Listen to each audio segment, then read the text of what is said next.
Gagawa tayo ng sauce ng sweet and sour. Guys, butter para masarap. Bawang, onion, bango. Ginger pala, ginger guys. Matagal na kasi akong hindi nakapagluto.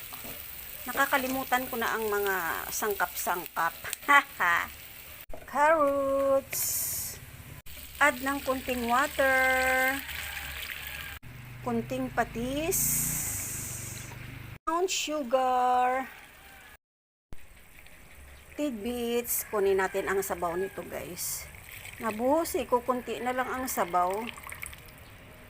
Yan natin na ng pineapple tidbits. Add cornstarch. Kunti lang guys. I-mix natin siya. Nalagyan ko na pala ng pamintang pino. Bell pepper. Muntik ko nang makalimutan guys. Yan natin ng kaunting ketchup.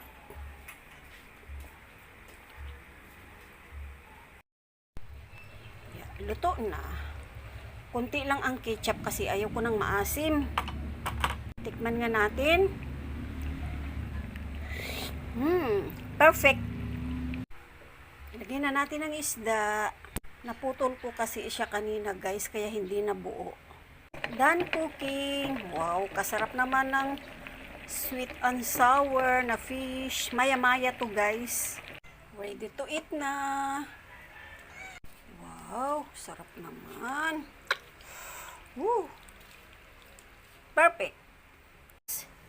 Kain na tayo. Simple, sweet and sour.